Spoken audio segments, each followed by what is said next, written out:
Charles here, back again for the Chasnator YouTube channel, and I'm just out today enjoying the beautiful sunshine here in England, and out for a nice walk in the English countryside.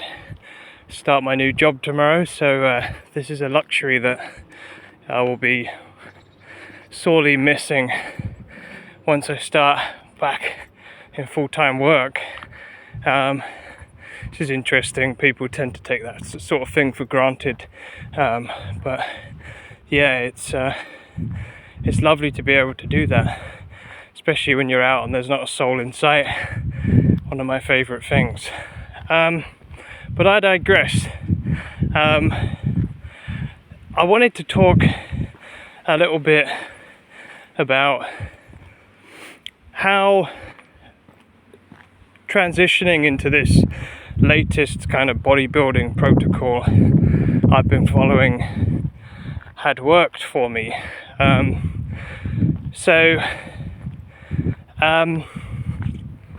Essentially, I used to be a powerlifter, as I said before, a mediocre powerlifter, and back then it was more impressive when not as many people were into powerlifting, but yeah, I competed in the 105 kilogram weight category at my heaviest, and the 93 kilo weight category most of the time, but yeah, my kind of upper echelons, I was competing in the 105 weight category, and you know, most of the advice to get there is your kind of traditional powerlifting advice. You know, eat as many calories as it takes to get up to that weight. You know, the heavier the better. You know, increases your leverages, yeah, it did work. Like, at the end of my career, I think I squatted about 210, deadlifted 250, and benched 150, which is, you know, kilos that is, which is, you know, it's decent, but it's, you know, I used to lift with some right freaks who had incredible genetics for it, and, you know, they would be lifting a lot. So shout out to some of the guys, the Phoenix Mafia.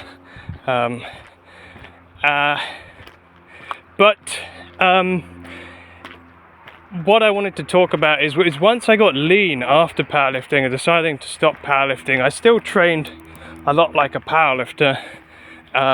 You know, the way I did my reps were very explosive movement, very lower reps, I would say. I did a lot of volume on the main lifts, but yeah, a lot of focus on compound lifts as well, which is important, especially if you're new to lifting, which I wasn't, but it definitely helped. Yeah, that tended to be how I trained. I got very lean the year that I kind of quit powerlifting and focused more on just kind of having a good physique and you know, being in good shape generally, kind of hobby bodybuilding. Yeah, I got very lean, but I you know, I think I always ended up at I'm about 5'10", and I weighed about just north of 80 kilos, you know, very lean. I'd say 10% body fat, something like that, 9% body fat. Anyway, my training over time has kind of changed a bit over this time, changing to bodybuilding.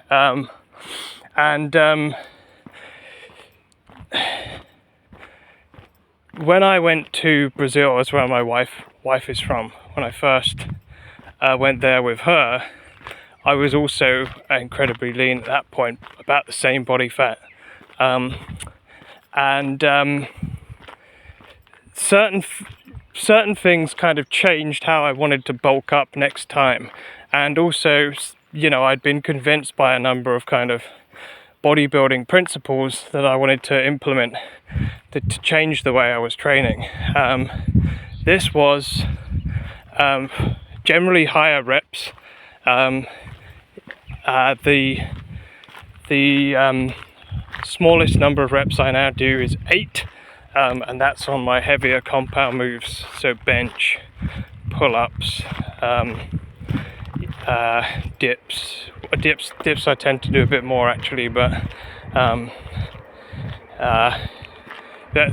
that's kind of getting into the progressive overload. But you know, the heavier compound moves I tend to do lower reps on and focus on pushing the weight up.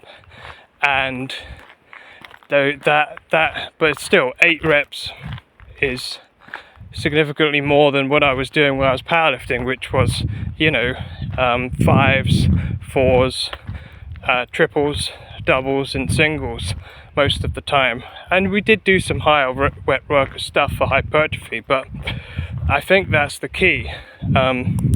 Hypertrophy work, in my opinion, demands a slower tempo, more control from the muscle. You want to make sure that the muscle is doing the work the whole time. And this is something that I managed to kind of change in my training.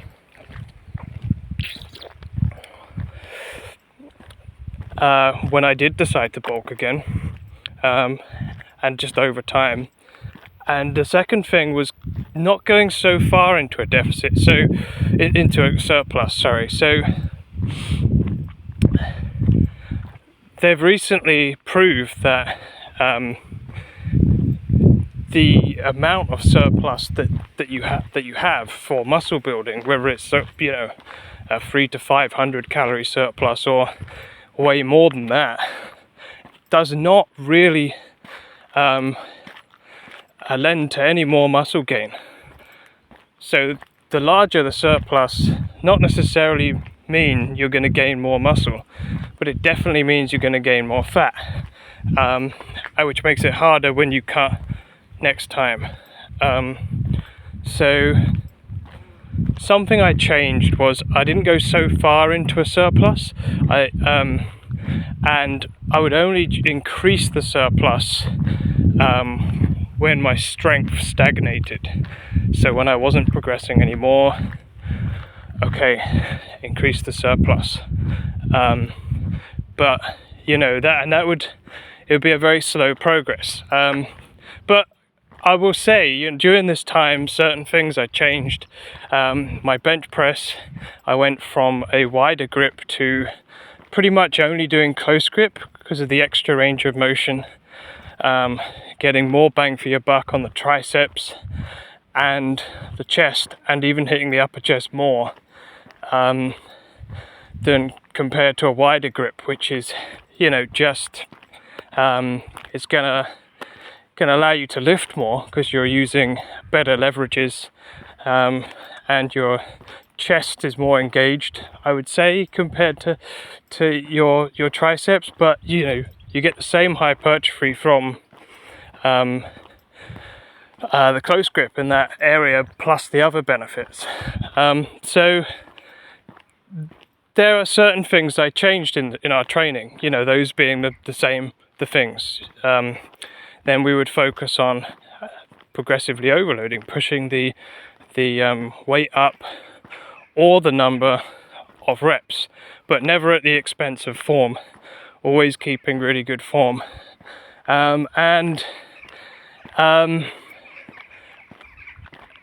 This year I've been on this cut, and one of the things I hadn't really been doing was weighing myself, but I decided to start weighing myself, and this is 2 or 3 weeks into a cut, and I was 91.8 kilos,